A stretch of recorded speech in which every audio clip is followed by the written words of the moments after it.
I mean, it's a very positive development for the brand because actually our brand with Ducati is about sporty and performance, but it's very interesting to deploy this character. The signs were already there. Throughout the last quarter of 2024, motorcycle dealerships across the country had been quietly shuttering their doors, inventory trickling away, websites going dark, and once bustling showrooms turning into ghostly shells.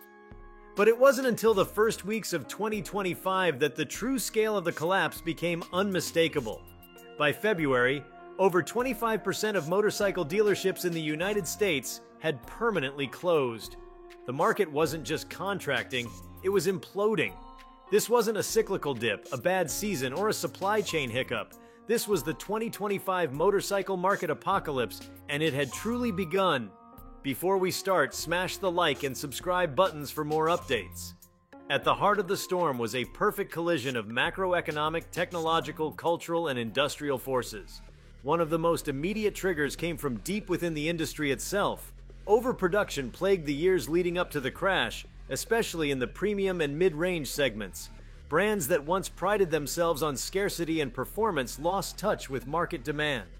Warehouses filled up with unsold bikes, and the overflow began spilling onto showroom floors at heavy discounts.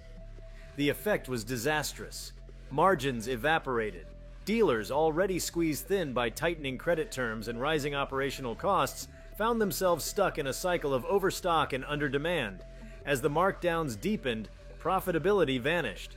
But the apocalypse wasn't just about mismanagement. It was fueled by a tectonic cultural shift that the industry failed to anticipate. Motorcycling, once a symbol of rebellion, freedom, and mechanical simplicity, struggled to find relevance among younger generations. The new breed of consumers, tech-native, environmentally conscious, and increasingly urban, was less interested in combustion-powered machines and more enticed by efficient, digitized, and climate-friendly mobility options. Electric scooters, e-bikes, and subscription-based transport services exploded in popularity, just as traditional motorcycle interest flatlined. Manufacturers scrambled to pivot, but for many dealerships, it was already too late. They had become temples to a culture that was fading fast. Adding to the chaos was the meteoric rise of direct-to-consumer sales. Legacy brands had tiptoed around the idea for years, careful not to alienate their dealer networks. But newer tech-savvy entrants into the market had no such loyalties. Companies offering modular, customizable bikes online with doorstep delivery and digital servicing captured a new kind of buyer. These buyers didn't want to spend hours in a dealership haggling over financing or listening to sales pitches. They wanted streamlined, Amazon-like efficiency. The old showroom model couldn't compete. As the tide shifted, established dealerships became redundant relics, unable to match the scale or convenience of online platforms. The financial landscape made things even worse. Interest rates had climbed sharply over the previous 18 months in response to inflationary pressures. For many potential riders, financing a new motorcycle became significantly more expensive. Monthly payments that once seemed manageable ballooned, and suddenly, motorcycles were no longer accessible toys. They were luxury liabilities.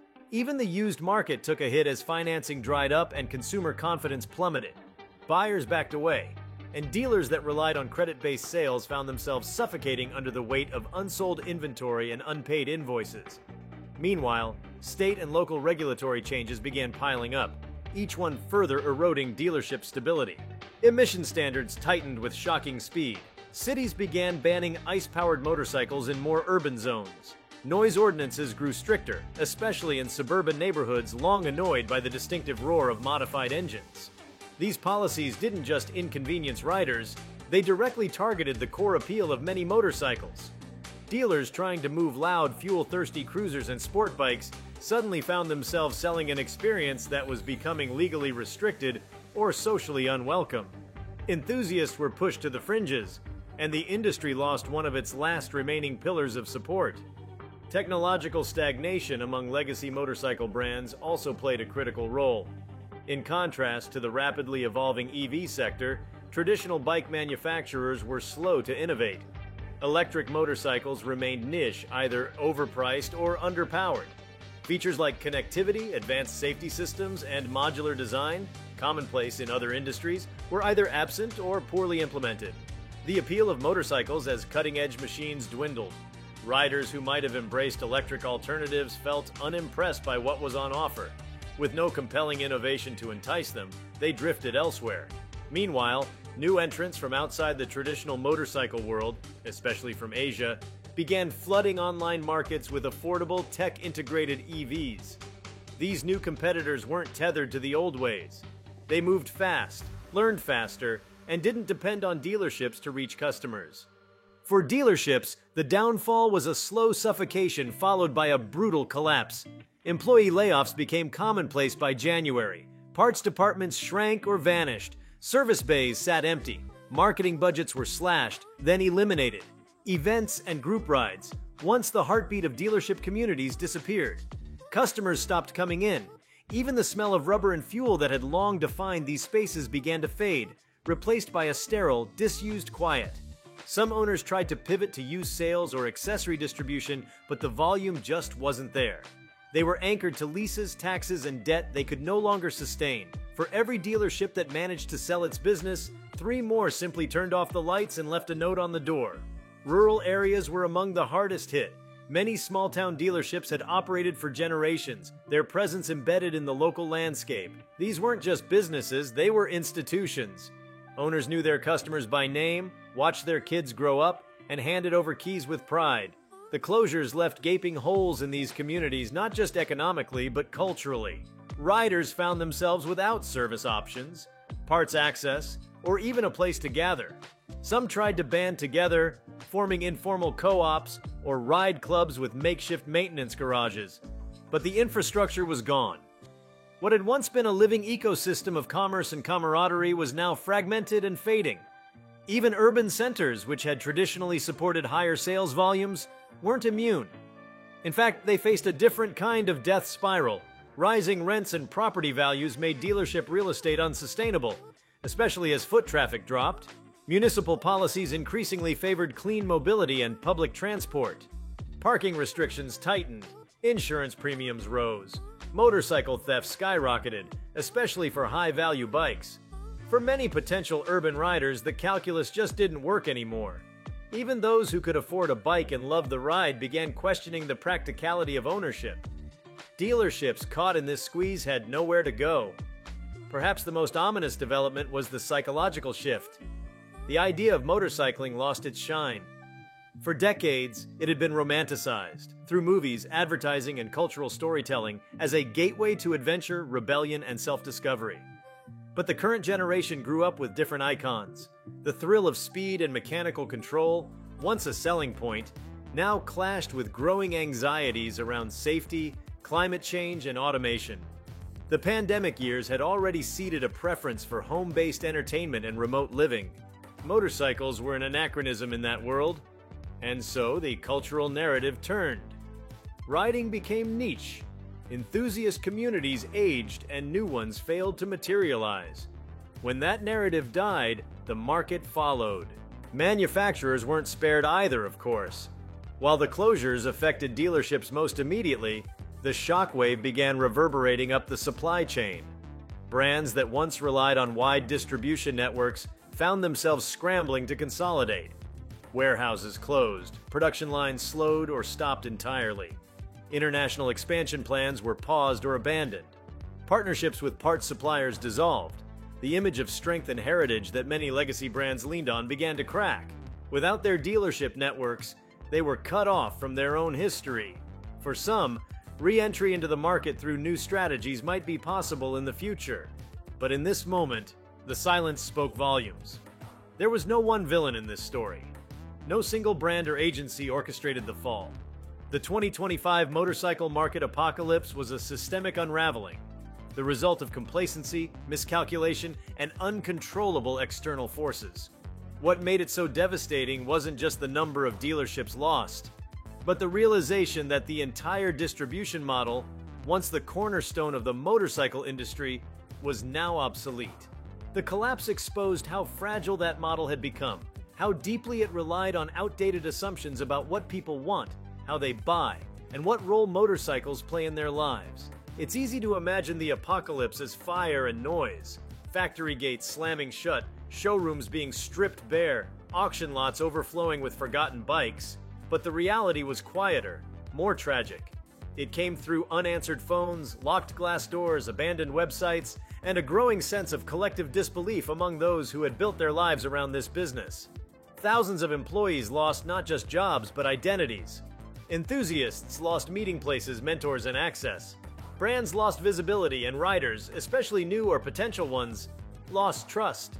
With every dealership that went dark, a piece of the motorcycle world dimmed. It wasn't just about buying and selling machines. It was about stories, rituals, and passions. A handshake over a gas tank, the smell of oil on a cold morning, the thump of boots on concrete floors. Those textures and sounds defined an experience that was already endangered before 2025. Now, it was under siege. This wasn't just another year in the motorcycle market. This was the inflection point, the moment everything changed. The numbers are chilling. 25% of dealerships gone, possibly more to follow. But the deeper damage lies in what those closures represent. A seismic rupture in an industry that has long prided itself on resilience. A moment where tradition met reality and came up short. The apocalypse wasn't a single event. It was the culmination of many small collapses, each one tipping the balance a little further until there was nothing left to hold it. As 2025 unfolds, the signs remain grim. With every passing week, more names disappear from dealership listings. Social media posts shift from marketing new bikes to farewell messages and liquidation sales. The industry is entering uncharted territory, with no clear way back to the old normal. Dealerships, once the lifeblood of motorcycle culture, are vanishing. Not in dramatic fireballs, but in the slow, suffocating silence of a market that forgot how to adapt. And so, the 2025 motorcycle market apocalypse marches on. Not as a fleeting crisis, but as a structural reckoning. The dealerships aren't just closing, they're vanishing forever. What comes next remains uncertain. But one thing is clear, the motorcycle world will never look the same again. As the calendar pressed deeper into 2025, the crumbling of the motorcycle dealership landscape continued with relentless momentum. What had begun as a measurable decline soon transformed into a freefall, leaving industry veterans, casual riders, and even competitors stunned at the speed and breadth of the disintegration. The numbers continued to grow darker by the month. The initial 25% closure figure that shook the market in January was quickly rendered outdated by spring. As dealerships vanished, a sense of collective paralysis set in. Those who remained open found themselves operating in a vastly different ecosystem, one devoid of familiar competition but also stripped of demand, relevance, and confidence. The disappearance of so many dealerships triggered a cascade of consequences that extended far beyond the retail floor. One of the immediate and unanticipated effects was the abrupt collapse of local motorcycle service networks. For decades, dealerships had functioned not only as sales outlets but as essential service hubs. With skilled technicians, OEM parts, diagnostic tools, and factory training, these service departments represented a lifeline for riders needing anything from routine maintenance to complex repairs. Once those doors closed, that expertise evaporated almost overnight. Independent shops, already stretched thin and facing their own challenges, could not absorb the volume. Riders were suddenly confronted with wait lists that stretched for weeks, in some cases months. And for specific brands, qualified service became nearly impossible to find. This service void introduced an entirely new dilemma. Riders who had invested in high-end bikes, especially those with proprietary electronics, integrated software, or advanced tuning systems, found themselves stranded with machines they couldn't properly maintain. The resale value of motorcycles from now inaccessible manufacturers began to plummet. Online forums flooded with desperate inquiries. Where can I get my ECU flash now? Does anyone know a mechanic who still services this brand?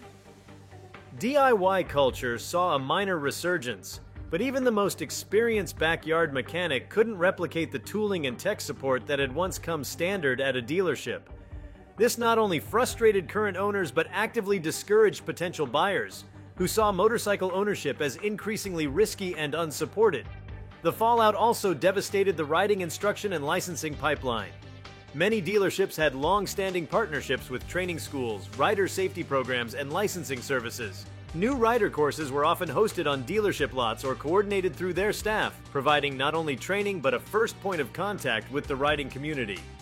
As dealerships closed, these programs lost their hosts, their outreach networks, and in many cases, their funding. The impact was immediate and quantifiable. Fewer new riders were entering the market. Without structured, accessible avenues into motorcycling, an entire generation of potential enthusiasts was simply bypassing it altogether. For an industry that had already been struggling to attract young riders, this disruption was a critical blow. There was a knock-on effect in motorcycle apparel and safety gear as well. Dealerships had long served as a tactile environment where riders could try on helmets, jackets, gloves, and boots before making a purchase, an essential step given the importance of proper fit and comfort in protective gear. With the dealership network collapsing, that touch-and-feel shopping experience vanished. Online stores filled the void in quantity, but not in quality. Customers who were new to motorcycling often didn't know how to size themselves correctly or what gear truly protected them. The result was an uptick in unsafe purchases. Cheap. This erosion of safety culture raised concerns in riding communities and among traffic safety officials, especially as accident severity appeared to worsen. Finance and insurance, two critical pillars of vehicle ownership, were equally rattled. Major lenders had traditionally relied on dealership partnerships to offer financing packages directly to buyers. With the collapse of retail locations, those pipelines were severed. Online financing did exist, but it lacked the immediacy and integration that dealerships provided. Buyers now faced convoluted processes, longer wait times, and higher credit risk thresholds. Insurance providers, too, grew wary.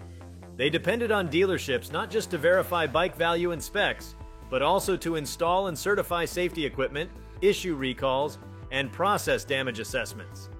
As that infrastructure disintegrated, so too did the reliability of motorcycle insurance policies. Premiums began climbing, not just because of rising theft and damage rates, but due to the chaos in administration. Some insurers simply exited the motorcycle space altogether. Perhaps one of the most disturbing signals came from the aftermarket industry. Dealerships provided the exposure, the customer base, and the trust. Without them, many aftermarket companies lost their most effective sales channels.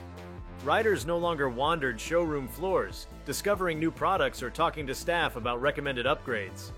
Entire segments of the aftermarket, especially those dependent on brand-specific accessories, saw their sales crater. Some businesses shut down. Others pivoted to serve the booming e-bike and powersport markets. But for the core of the traditional motorcycle aftermarket, the lights dimmed rapidly. Beyond commerce, there was a deeply personal loss unfolding in silence. Motorcycling has always been more than transportation. It's a community. Dealerships had long functioned as social nodes, places where riders met for breakfast rides, track day signups, or just to hang out. The sudden disappearance of these spaces was like removing neighborhood pubs from an entire culture. For older riders, this meant losing decades-old traditions and friendships. For newer riders, it meant losing their entry point into a culture that had once been welcoming, vibrant, and visible. Meetups scattered. Charity rides dwindled. Club memberships declined. The cultural glue that held the motorcycle world together began to weaken in the absence of physical community centers.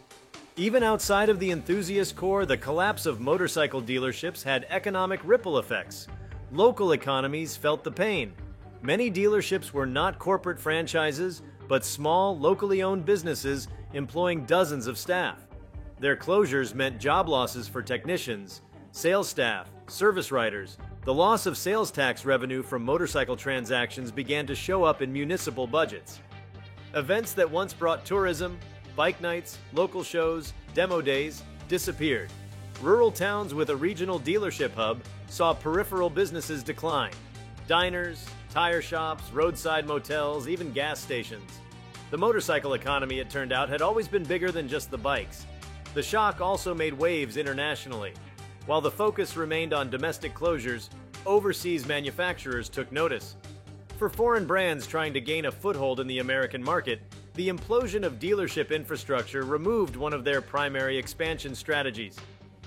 Without a network of trusted retail partners, they had no reliable way to import, market, or service their bikes. Distribution plans stalled. International trade negotiations on motorcycle imports, already tense due to tariffs and environmental regulations, hit new snags. manufacturers in Europe and Asia began redirecting their attention to regions with more stable dealership ecosystems. The US motorcycle market, once seen as a dream prize, was now viewed as a risk zone. Meanwhile, the rise of alternate recreational vehicles began to consume the consumer imagination that once belonged to motorcycles.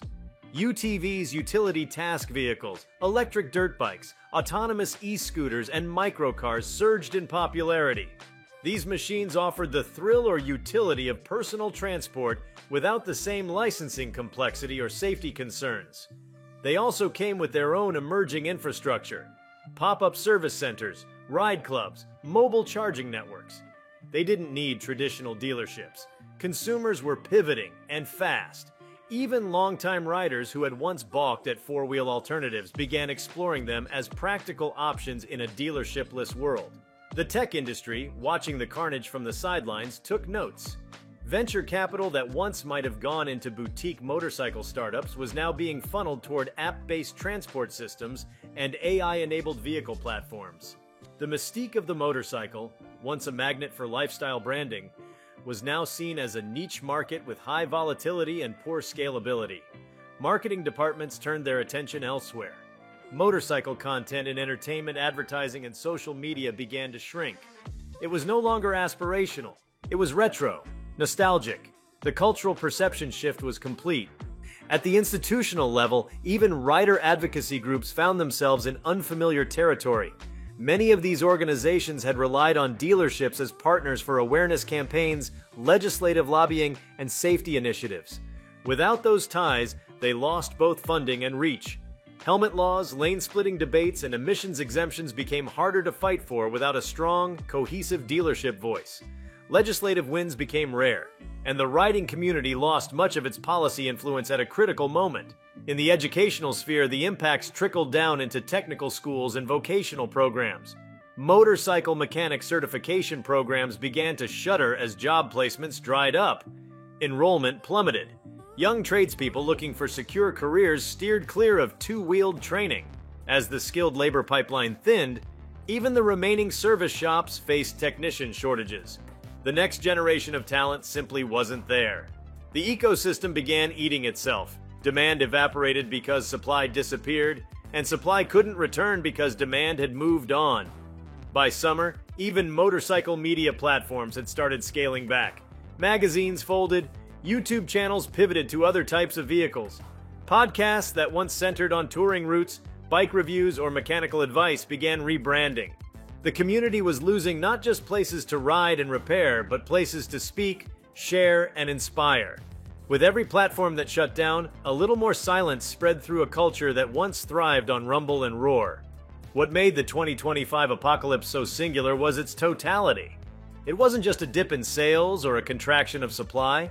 It was the breakdown of the entire interwoven system that supported motorcycling as both an industry and a lifestyle. With dealerships gone, there was no longer a stage for the culture to perform on. There was no place to showcase the newest model, to share a ride story, to host a BBQ after a charity run. Without dealerships, motorcycling lost its local voices, its meeting grounds, its public visibility. It became a private act, isolated and slowly fading from the wider cultural conversation. The most haunting realization, perhaps, was that no one was coming to stop it. There were no federal bailouts, no emergency funding bills, no sweeping reforms. The motorcycle industry simply wasn't deemed critical. It had been taken for granted as permanent. And then suddenly, it wasn't. Now, what remained were shuttered buildings, digital relics, and fragmented communities trying to hold on to something that once felt unshakable. As 2025 continued, the industry found itself at an existential crossroads. There was still passion, still skill, still innovation.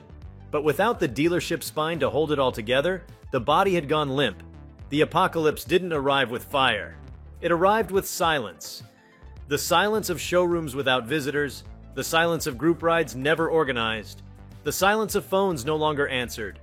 And through that silence, one unignorable truth settled over everything. The motorcycle dealership era was over. It arrived with silence. The silence of showrooms without visitors, the silence of group rides never organized, the silence of phones no longer answered. And through that silence, one unignorable truth settled over everything.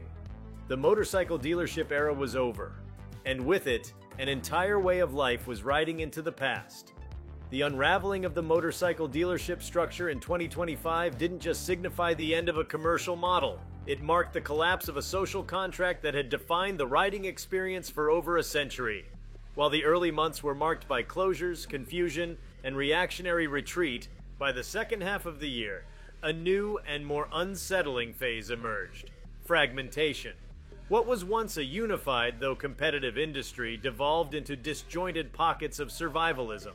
Each actor, whether manufacturer, private mechanic, accessory vendor, or enthusiast, began fending for themselves in a radically altered landscape. No centralized infrastructure remained to bring them together. This fragmentation was particularly stark in the manufacturing sector. Deprived of the traditional sales channels that dealerships once provided, many manufacturers faced a logistical nightmare. Warehousing, which had always operated on the assumption of steady inventory movement through retail outlets, turned into a costly liability. Rows of unsold bikes accumulated in regional depots. Attempts to pivot to direct-to-consumer delivery often stumbled over fulfillment issues, software limitations, and customer service backlogs. The absence of dealer staff to pre-assemble, inspect, and walk customers through new bike deliveries led to a wave of dissatisfied buyers. Complaints rose about assembly defects, firmware errors, and delayed registrations. Brands known for excellence in engineering found themselves entangled in reputational damage simply because their distribution methods were failing to evolve fast enough. In response, some manufacturers began experimenting with pop-up sales events and hybrid showroom experiences in partnership with lifestyle brands. These efforts were fleeting, inconsistent, and often expensive. Without localized dealer support, even the most polished pop-up event lacked staying power. There was no continuity, no after-sales relationship. Customers were intrigued, maybe even impressed by the novelty, but hesitant to commit. A test ride on a Saturday afternoon wasn't enough to justify a five-figure purchase with no assurance of service, support, or parts nearby. Even temporary excitement couldn't replace permanent presence. Parallel to this, the parts and logistics sector underwent its own convulsions. OEM suppliers, many of whom had depended heavily on bulk orders from regional dealerships, found their revenue streams drying up. To survive, some attempted to retool for direct shipment models. This meant building new digital storefronts, investing in customer-facing operations, and attempting to compete in e-commerce against platforms like Amazon and eBay. Most failed. These companies had spent decades operating in the background, their expertise in production and bulk fulfillment, not in customer acquisition or front-end support. The transition was brutal. Small errors in shipping or product information created massive waves of negative reviews. Margins collapsed. By mid-2025, a secondary wave of closures was underway, not in showrooms but in the warehouses and factories that had once supported them. The licensing and regulatory vacuum left behind also began producing strange and unintended consequences. In several states, a measurable uptick in unlicensed motorcycle riding was detected. With fewer dealerships providing guidance and assisting with the complex steps of registration, titling, and endorsement, new riders, especially those purchasing bikes through peer-to-peer apps or imports, skipped formalities entirely. The rise in gray market motorcycles also accelerated. Without domestic retail channels, enthusiasts turned to overseas auction sites, private importers, and unconventional sources. Bikes began flooding into the country through back channels, often lacking compliance with federal or state safety and emissions laws. Enforcement agencies, unprepared for the scale and speed of the phenomenon, found themselves overwhelmed. The motorcycle fleet on American roads became increasingly irregular, inconsistent in safety, and often undocumented.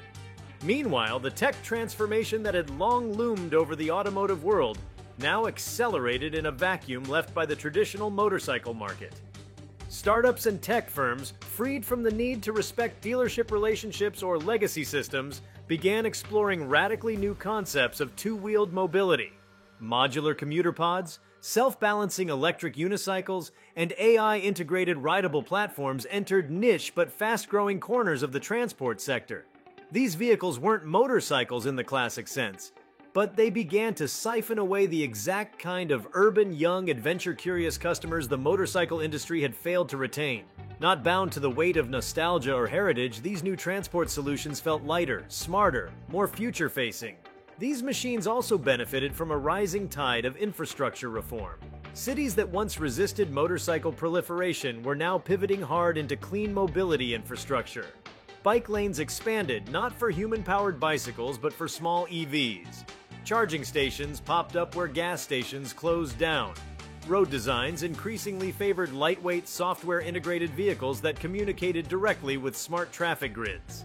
Motorcycles, especially large, loud, gas-powered ones, became visually and audibly out of place. Their declining presence on roads made them less and less relevant to city planners.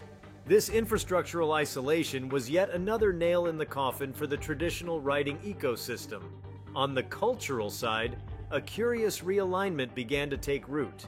The rebellion once associated with motorcycles began drifting into new subcultures. Where a leather jacket and cafe racer had once symbolized defiance, now it was a DIY electric skateboard or a reprogrammed e-bike. Communities once centered around horsepower and torque curves were now talking about firmware updates, solar charging, and open-source ride mapping. The spirit of independence hadn't disappeared, it had just migrated. It no longer expressed itself through engine size or top speed, but through hackability, custom firmware mods, and urban stealth commuting. This evolution wasn't just a generational shift, it was a wholesale rewriting of what freedom on two wheels meant. If you like this video, please give it a like and subscribe to our channel. Also, leave your comments below and tell us, what are your thoughts on the 2025 motorcycle market collapse? We want to hear from you. Thank you for watching, and see you next time.